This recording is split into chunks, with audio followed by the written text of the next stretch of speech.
بسم اللہ الرحمن الرحیم ایاک نعبد و ایاک نستعین۔ میں سب سے پہلے اپنی الائڈ پارٹیز، اپنے اتحادیوں کا دل سے شکریہ ادا کرتا ہوں کہ ابھی بھی اور ہر مشکل وقت میں جس طرح آپ میرے ساتھ کھڑے رہے ہیں، آپ کا بہت بہت شکریہ۔ میں اپنے پارلیمنٹیرینز، اپنی ٹیم کا، میں آپ کا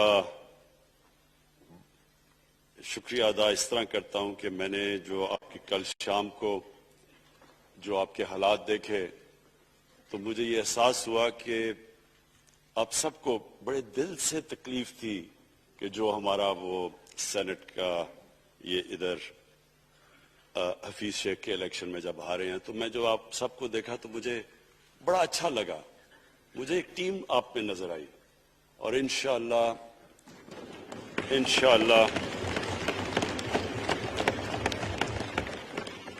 یہ ہماری ٹیم مضبوط ہوتی جائے گی، کیونکہ دیکھیں اللہ کہتا ہے کہ میں تمہارے ایمان کو بار بار آزماؤں گا۔ اللہ قرآن شریف میں ہمیں کہتا ہے۔ وہ کیوں کہتا ہے؟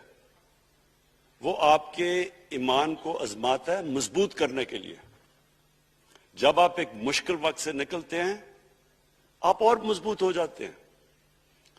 اللہ نے ایک انسان کو ایک ایسا چیز، ایک ایسا اس کا جو سب سے بڑی جو اس کی مخلوق ہے، اشرف المخلوقات، اس کو جو اللہ نے بنایا ہے، اس کے اندر اس نے ایک کنڈیشن لگا دی ہے کہ اگر آپ نے بڑا انسان بننا ہے تو مشکل وقت کا سامنا کرو، ریزسٹنس کے ساتھ جاؤ۔ جسم ہمارا یہ ہے، جسم کو ہم بھاری ویٹ اٹھاتے ہیں، جسم تکڑا ہو جاتا ہے۔ ذہن کو جتنا ہم آزمائیں گے اور آزمائشوں میں ڈالیں گے، سب سے بڑا جو پاور ہاؤس ہے وہ ہمارا ذہن ہے، وہ اور تکڑا ہو جاتا ہے، انسان تکڑا ہو جاتا ہے۔ پارٹی بھی تب تکڑی ہوتی ہے جب وہ مشکل وقت سے نکلتی ہے۔ آپ نے کسی کو تباہ کرنا ہے تو اس کو آرام کی زندگی دے دو، وہ تباہ ہو جاتا ہے، ڈکے کر جاتا ہے انسان۔ تو میں اپنی پارٹی کو آج خراج تحسین پیش کرتا ہوں کہ آپ اس مشکل وقت سے نکلے۔ بڑے مجھے انڈیویجول ایم این ایز کا پتا ہے کہ انہوں نے کتنی کوشش کی یہاں پہنچنے کے لیے، آج اس ووٹ کے لیے، تو میں اور مجھے کئیوں کی طبیعت بھی ٹھیک نہیں تھی، تو میں آپ سب کا آج شکریہ ادا کرتا ہوں۔ آج میں اپنی پارلیمنٹری پارٹی کے ساتھ بھی، اور جو میری عوام آج یہ دیکھ رہی ہے، میں اس کے سامنے جو بات رکھنا چاہتا ہوں وہ یہ کہ دیکھیں، ہمیں یہ کبھی بھولنا نہیں چاہیے کہ یہ پاکستان کیوں بنا تھا۔ وہ ایک انگریزی کا ایک فریز ہے کہ نیشنز وداؤٹ اے ویژن ڈائی۔ قوم کا جب اپنا مقصد اپنے نظریے سے پیچھے ہٹتی ہے، مر جاتی ہے قوم۔ قوم میں کسی مقصد کے لیے بنتی ہے۔ ہم اپنے وہ جب تک وہ پتہ نہیں ہم اپنے بچوں کو نہیں بتائیں گے، خود ہم جو آج لیڈرشپ ہے، میرا غلطی سے ہاتھ ادھر چلا گیا، ادھر کی لیڈرشپ میں کہہ رہا ہوں، جو ہماری لیڈر ہے اس کو پتہ ہونا چاہیے کہ یہ بہت بڑا عظیم خواب تھا پاکستان کا۔ علامہ اقبال کو نہیں پتا تھا کہ اگر پاکستان بنے گا تو آج جس طرح ہمارے 20 کروڑ مسلمان ہندوستان میں رہ جائیں گے، تو وہ تو سارے پاکستان میں نہیں آ سکتے تھے۔ تو علامہ اقبال کا کیا وجہ تھی پاکستان خواب دیکھنے کی؟ ان کی وجہ یہ تھی کہ ہم نے ایک دنیا کو مثال دینی تھی، کہ اصل میں ایک ماڈل بنانا تھا کہ اصل میں ایک اسلامی ریاست کیا ہوتی ہے۔ اور وہ بیس کس کے اوپر کر رہے تھے پاکستان کی اسلامی فلاحی ریاست جو ہماری آبجیکٹو ریزولوشن میں ہے؟ نبی صلی اللہ علیہ وسلم کی مدینہ کی ریاست، جو ان کی سنت تھی، جو دنیا کی تاریخ کی پہلی فلاحی ریاست بنی تھی، جس میں بہت بڑے بڑے ماڈرن جو آج کے پرنسپلز، وہ پرنسپلز طے کیے گئے تھے. وہ ریاست بنی تھی، اور وہ ریاست ایک ماڈل ایسا تھا کہ اس کے بعد ایک جن کو کوئی جانتا ہی نہیں تھا، ایک قوم، ایک عرب قبیلوں میں تقسیم ہوئی قوم جس کی حیثیت ہی کوئی نہیں تھی، ان اصولوں کے اوپر چلتے ہوئے یہ دنیا کی تاریخ کا معجزہ ہے جو ہوا اس کے بعد. یہ میں نے شفقت محمود کو کہا بھی ہے کہ ہمارے بچوں کو ہر سکول، چاہے وہ انگلش میڈیم، چاہے اردو میڈیم، چاہے دینی مدرسے، سب کو 8، 7، 8 اور 9 کلاسز میں باقاعدہ سبجیکٹ پڑھائیں کہ نبی صلی اللہ علیہ وسلم کی جو زندگی تھی اور جو مدینہ میں کیا وہ کیا تھی.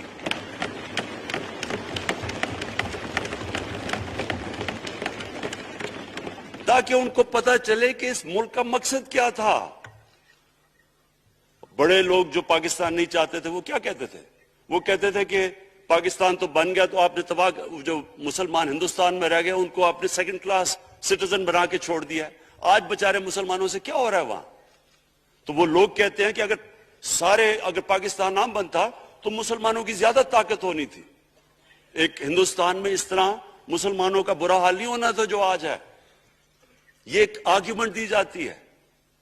اور اگر ہم پاکستان کو جس مقصد کے لیے بنا تھا اگر ہم ادھر نہیں لے کے جائیں گے تو وہ ٹھیک کہہ رہے ہیں.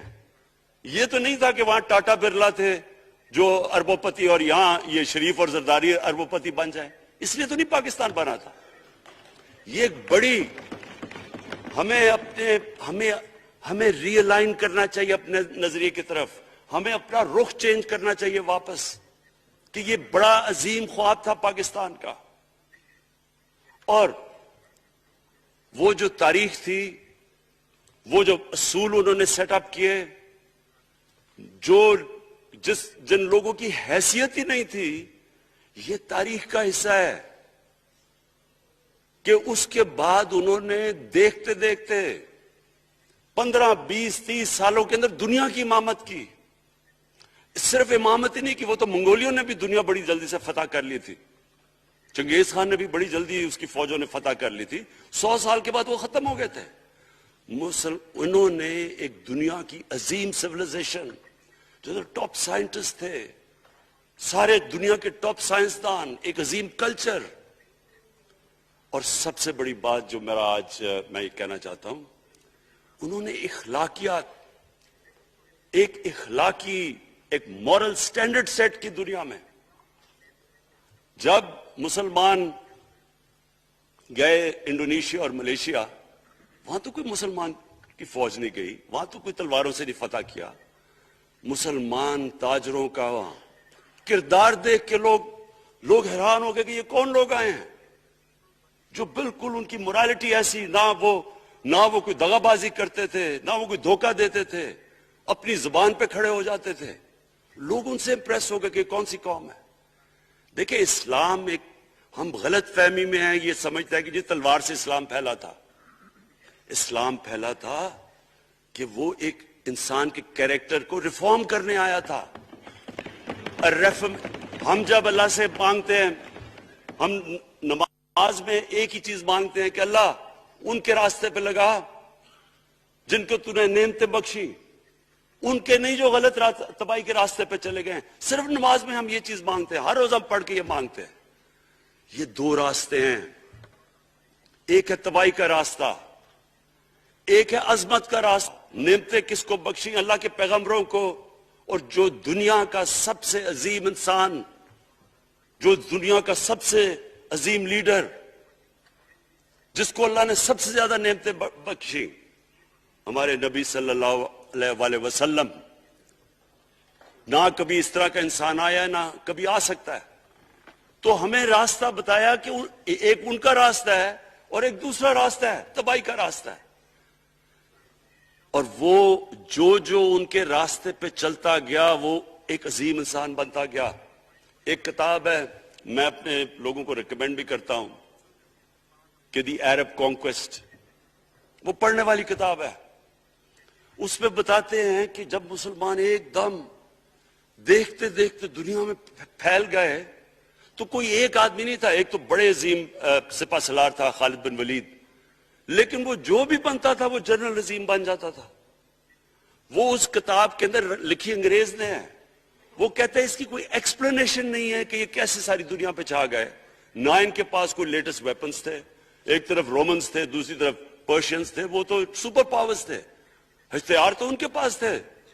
نہ ان کے پاس ہتھیار، نمبرز میں بھی وہ زیادہ تھے، ان کی فوجیں بھی زیادہ تھیں، لیکن وہ ساری دنیا پہ پھیل گئے اور ایک ایسا سیویلائزیشن بنا کہ زیادہ تر تو مسلمان نہیں تھے، وہ بھی ان کو مانتے تھے، کیونکہ ان کی اخلاقیات، ان کا عدل اور انصاف کا نظام، ان کا کیریکٹر، اس کی وجہ سے لوگ آئے ہیں. یہاں جو ہندوستان میں اسلام پھیلا ہے، یہ ہمارے جو بڑے بڑے بزرگ تھے، داتا صاحب،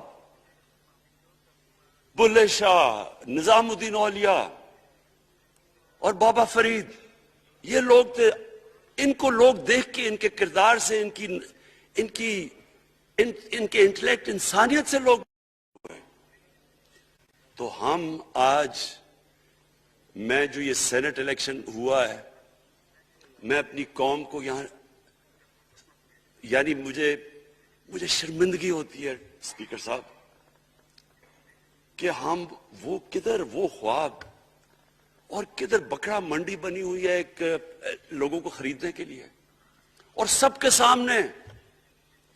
یعنی ہمیں ایک مہینے سے پتا تھا کہ کیا جا رہا ہے اس سینٹ الیکشن میں، اور مجھے حیرت ہوئی کہ الیکشن کمیشن کہتا ہے کہ جی یہ تو پتہ نہیں کوئی ہم آزاد انسٹیٹیوشن ہے، یا میں ان کی کوئی آزادی کے اوپر لے رہا تھا، یا جی بڑا زبردست الیکشن. اچھا کہتے جی بڑا اچھا الیکشن کروایا. یہ مجھے اور اس سے تو مجھے اور صدمہ ہوا ہے کہ اگر یہ الیکشن اچھا آپ نے کروایا ہے تو پتہ نہیں برا الیکشن کیا ہوتا ہے.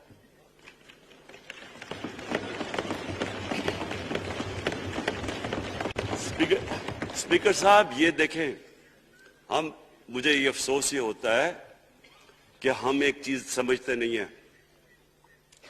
ہم کہتے ہیں نا جی ہمارے معاشی حالات بہت برے ہیں. دیکھیں جی ہماری ڈیفیسٹ تھے، یہ ہمارے کرنٹ اکاؤنٹ، یہ جو بھی ہم کہتے ہیں، قرضے چڑھے ہوئے ہیں. یہ جو قرضے چڑھے ہوئے ہیں یہ ایک بیماری کے سمٹمز ہیں. بیماری کچھ اور ہے. اخلاقی طور پہ ہماری قوم کو تباہ کیا ہے، پھر معاشی تباہی آتی ہے. آج مجھے ایک ملک کا بتا دیں جس کی اخلاقیات اوپر ہو، جن کے مورل سٹینڈرڈز اوپر ہوں اور وہ غریب ہو. ایک ملک مجھے بتا دیں، اور کوئی ملک مجھے بتا دیں جتنا مرضی پیسہ ہو، وسائل ہو، سب کچھ ہو، لیکن وہاں کی بھی جو لیڈرشپ کرپٹ ہو، وہ مجھے بتا دیں کہ اس میں خوشحالی ہو. دیکھیں یہ ساتھ ساتھ جاتا ہے. اس وقت کیا ہوا تھا مدینہ کی ریاست میں؟ کیا انہیں کوئی سونا تیل مل گیا تھا؟ کیا ہوا تھا کہ ان کے پاس کوئی پیسے آ گئے تھے؟ کیسے وہ اوپر اٹھ گئے تھے؟ کوئی انہوں نے قرضے لیے تھے؟ کس طرح اٹھے تھے اوپر؟ دنیا کے عظیم لیڈر نے ان کی اخلاقیات اٹھا دی تھی. صادق اور امین،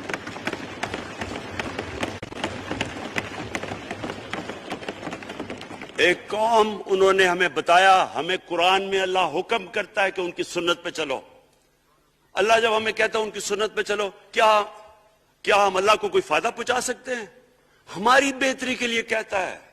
قرآن شریف میں سب کچھ ہماری بہتری کے لیے اللہ نے، یہ تمہارے لیے بک آف گائیڈنس ہے ہمیشہ کے لیے، اور یہ ہماری بہتری کے لیے ہے.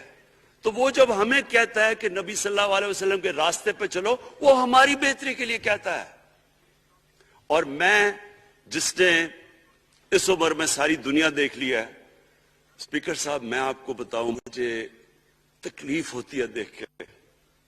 جب میں یہ مغربی ملکوں میں جاتا ہوں، اسکینڈینیویا میں، سوئٹزرلینڈ میں، آپ وہاں کے اخلاقی سٹینڈرڈز دیکھیں، ان کی مورل سٹینڈنگز دیکھیں، شرم آئے گی آپ کو کہ جو ہمارے ملک میں ہو رہا ہے. اور یہ جو سینٹ کا الیکشن ہوا ہے، آپ کو افسوس ہوگا کہ ہم وہ کس کی امت ہیں، ہم کس کی امت ہیں، کس کے نام پہ پاکستان کا مطلب کیا، لا الہ الا اللہ، اس پہ یہ ہمارا ملک بنا تھا.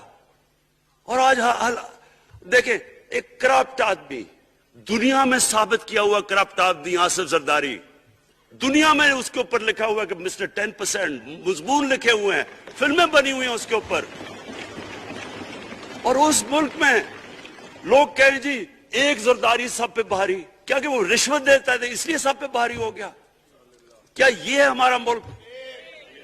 دوسری طرف دیکھیں، دوسری طرف یہاں بیٹھے ہوئے ہمارا لیڈر نواز شریف. اور نواز شریف ایک ڈاکو، ملک کو 30 سال سے لوٹ کے ملک سے باہر بھاگا ہوا ہے، جھوٹ بول کے باہر بھاگا ہوا ہے.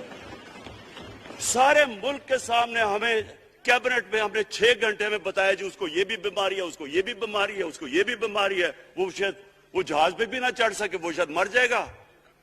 شیرین کے آنسو آ گئے کیبنٹ میں، اور شیرین کے آنسو آنے آسان کام نہیں ہے اسپیکر صاحب. تو ہم نے اس کو وہاں جیسے وہ جہاز پہ چڑھا، جیسے وہاں گیا وہ ایک دم بھی تبدیل، اور آج وہاں جا کے تقریریں کر رہا ہے، وہاں بیٹھ کے اسکیمیں کر رہا ہے، وہاں بیٹھ کے پلاننگ کر کے جی اسے اتنا پیسہ دو، ادھر ادھر پیسہ کھلاؤ. ساری ان کی ایک کوشش ہے، جب سے ہم 2.5 سال سے حکومت آئی ہے، یہ سارے بڑے بڑے ڈاکو اکٹھے ہو کے یہ سمجھ رہے ہیں کہ عمران خان کو کرسی کا اتنا شوق ہے کہ اس کے اوپر اتنا پریشر ڈالو کہ یہ جی ہمیں جس طرح جنرل مشرف نے NRO دیا تھا یہ بھی دے دے گا. جنرل مشرف، فوج اس کے نیچے، عدلیہ اس کے کنٹرول میں ساری. میں کیونکہ میں ادھر ممبر پارلیمنٹ تھا اپوزیشن نہ ہونے کے برابر. جو اپوزیشن کے اندر جو مین آدمی تھا فضل الرحمان، وہ اس کے ساتھ ملا ہوا تھا، وہ 2 نمبر ہمیشہ سے تھا، رائٹ.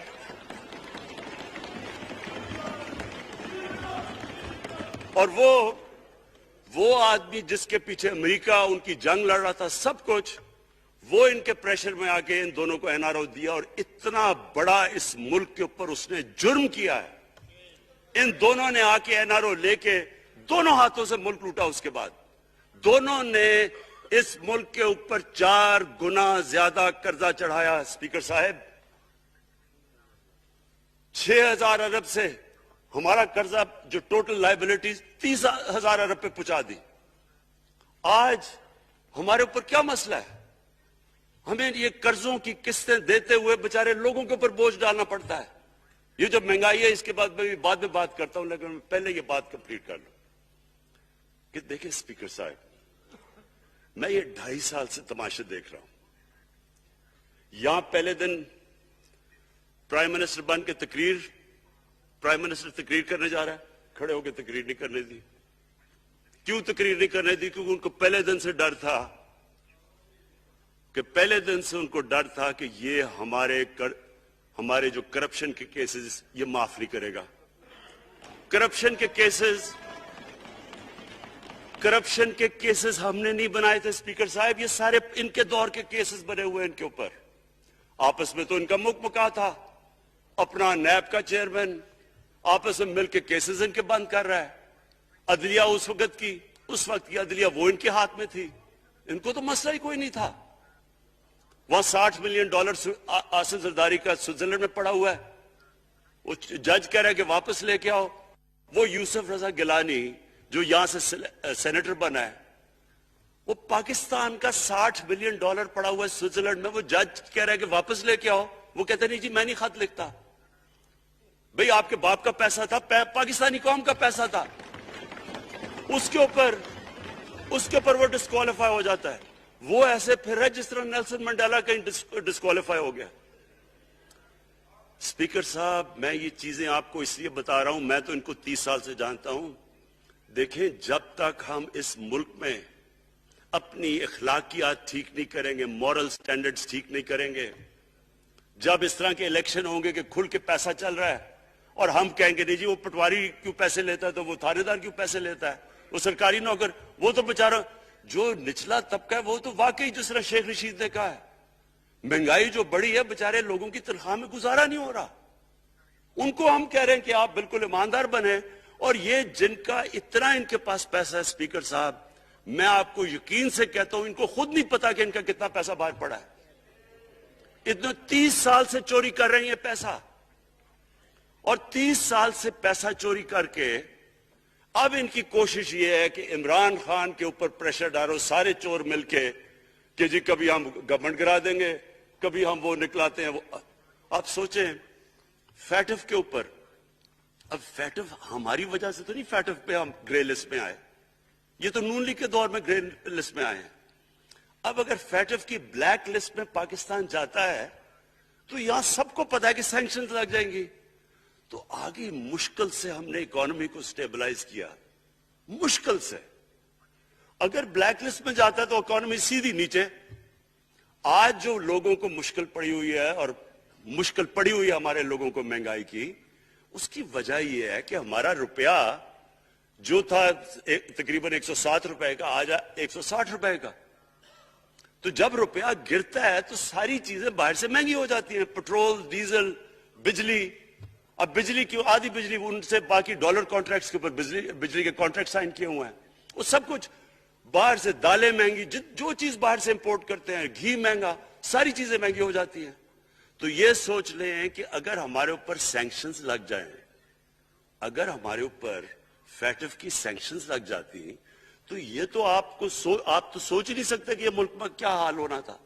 تو ہم اپنے ملک کے لیے فیٹف کی ریکوائرمنٹ پر لیجسلیشن کروا رہے ہیں, اور انہوں نے جناب اتنا بڑا اتنا بڑا وہ لا دیا جی, اتنا بڑا جی, یہ 34 شکیں چینج کر دیں نیب میں. اب نیب کا فیٹف سے کیا تعلق ہے؟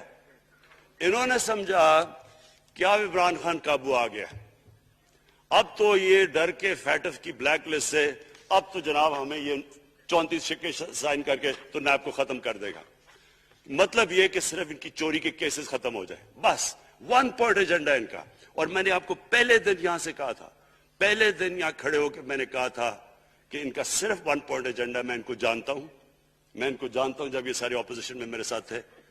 ان کا صرف ایک خوف ہے کہ یہ NRO نہیں دے گا, لہٰذا اس کو اتنا بلیک میل کرو. اور اب فیٹف کے اوپر تو یہ پھنس گیا ہے, تو اب اس سے لے لو, اس سے کنسیشن لے لو تاکہ نیب ختم ہو جائے. اب سوچیں, کیا ان کو ملک کا فکر ہے؟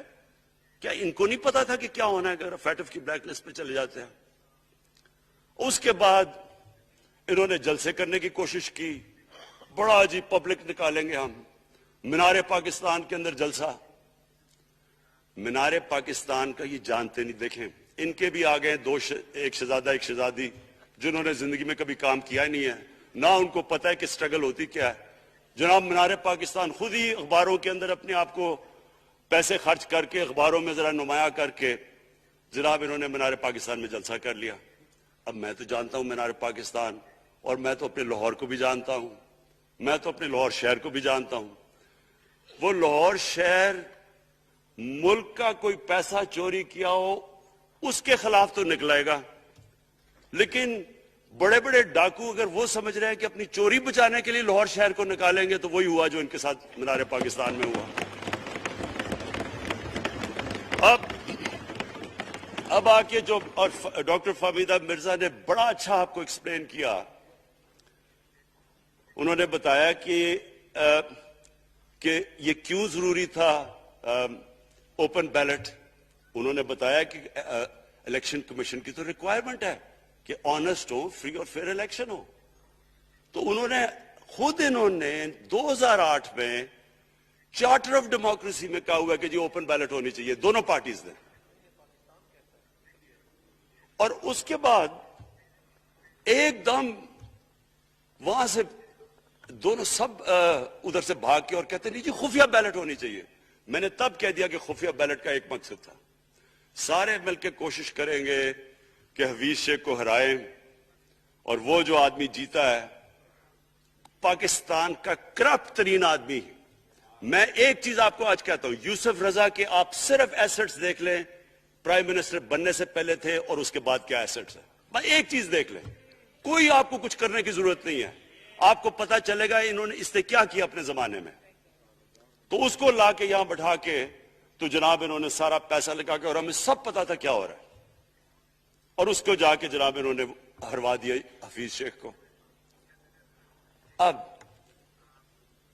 کیا پیغام گیا سارے ملک میں اس کا؟ میں نے کیوں یہ آج ووٹ آف کانفیڈنس لی ہے, اس کا کیا پیغام گیا دنیا میں؟ سارے لوگوں کے سامنے اوپن ہارس ٹریڈنگ, لوگوں کو راتوں کو کال کر رہے ہیں, یا میں تو خاص داد دینا چاہتا ہوں, میرے ممبرز بیٹھے ہیں, خواتین بیٹھی ہیں جن کو کالیں گئی ہیں رات کہ جی 2 کروڑ سے ریٹ شروع ہوگا, ہم اب آپ کو آگے پیسے دیں گے. ان کو ساروں کو پیسے آفر کر رہے ہیں.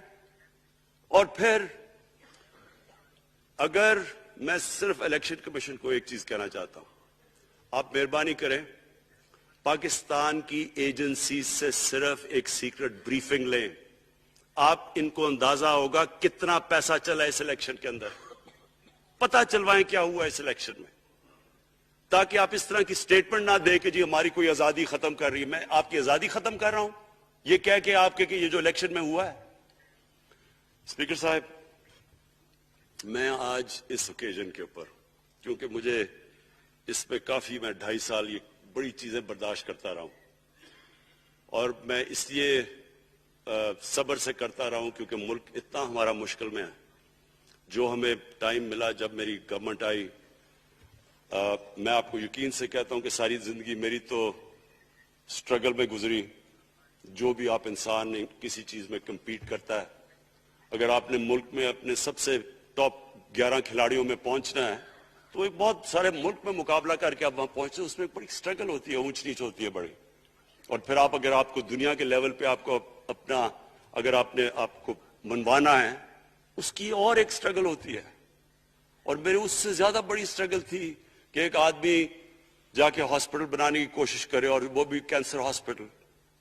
تو ایک وہ بہت بڑی سٹرگل تھی. پھر پالیٹکس میں لمبی سٹرگل رہی ہے.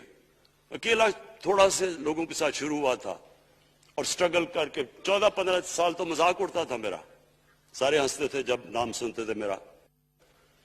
تو ایک سٹرگل کر کے یہاں پہنچا ہوں. جو یہ 2.5 سال میں اسپیکر صاحب میں نے سٹرگل کی ہے, یہ میری زندگی کی سب سے مشکل سٹرگل تھی. اور کیوں مشکل تھی؟ کیونکہ جو یہ 10 سال میں اس کو ڈیکیڈ آف ڈارکنس کہتا ہوں, ایک ایک انہوں نے تباہ کیا. صرف 10 سال پہلے اداروں کے حال دیکھ لیں, کوئی ادارہ اٹھا لیں, پی آئی لے لیں, ریلوے لیں, سٹیل مل 8 ارب روپے کا پروفٹ لے کے بیٹھی ہوئی تھی. 8 ارب روپیہ سٹیل مل میں پروفٹ تھا جب تک کہ زرداری نے ہاتھ نہیں مارا اس کو. اپنا وہ ریاض لال جی فرنٹ مین رکھ کے ہمارے سامنے, میرے پاس آئے لوگ چیمبر والے, انہوں نے کہا جی یہ سٹیل مل سستی بلٹس اس کو بھیجا, اس کے تھرو پیسے دے رہا ہے. وہ سٹیل مل آج بند پڑی ہے. ایک ایک ادارہ انہوں نے تباہ کیا, بھرتیاں کی لوگوں کی. وہ ادارے اتنے بڑے بڑے ہو گئے ہیں کہ وہاں پینشنز ہی اتنی آ گئی ہے کہ کچھ بچتا ہی نہیں ہے سیلریز اور پینشن کے بعد کے ادارے کو ٹھیک کر سکے. ایک ایک ادارہ تباہ کیا. ملک کا سب سے بڑا جو کرنٹ اکاؤنٹ ڈیفیسٹ, جس کے اوپر سارا پریشر پڑتا ہے, اگر آپ کا کرنٹ اکاؤنٹ یعنی کہ ڈالر زیادہ ملک سے باہر جا رہے ہیں اور کم اندر آ رہے ہیں تو پریشر روپے پہ پڑتا ہے, وہ گر جاتا ہے. تو وہ میں آپ کو بتا, جب روپیہ گرتا ہے تو غربت پھیل جاتی ہے ملک میں. تو سب سے بڑا current account deficit, fiscal deficits جو کہ آپ کی آمدنی اور خرچے, وہ بڑا ڈیفیسٹ. سارے ادارے خسارے میں. پاور کانٹریکٹس جو انہوں نے سائن کیے اسپیکر صاحب, یہ عمر ایوب آپ کو بتائے گا, وہ یعنی ایسے لگ رہا تھا کہ کسی دشمن نے آ کے ایک ملک کو نقصان پہنچانے کے لیے پاور کانٹریکٹ سائن کیے. ان کے اندر وہی پاور پروجیکٹس آپ کہیں اور دیکھ لیں, کسی اور ملک میں, بلکہ اپنے ملک میں دیکھ لیں, اور وہ دیکھیں کہ انہوں نے کس پیسے بنائے, وہ کس پیسے پہ. گیس کا کانٹریکٹ سائن کیا ہم نے آ کے اسی ملک سے 30% کم پیسے پہ گیس کا کانٹریکٹ سائن کیا, ان کا ہی کانٹریکٹ چینج کیا. ساری گورنمنٹ, جب اوپر سے پرائم منسٹر لگا ہوا پیسے بنانے. پرائم منسٹر ایک نوکری کر رہا ہے کس کے لیے؟ ایک دبئی کی کمپنی کے لیے. کبھی دنیا میں سنا ہے اس طرح؟ کبھی یہ مذاق سنا ہے جی کہ ملک کا پرائم منسٹر کسی دنیا کو دبئی کی کمپنی کے اندر نوکری کر رہا ہے؟ ادھر سے یہاں ڈیفنس منسٹر ان کا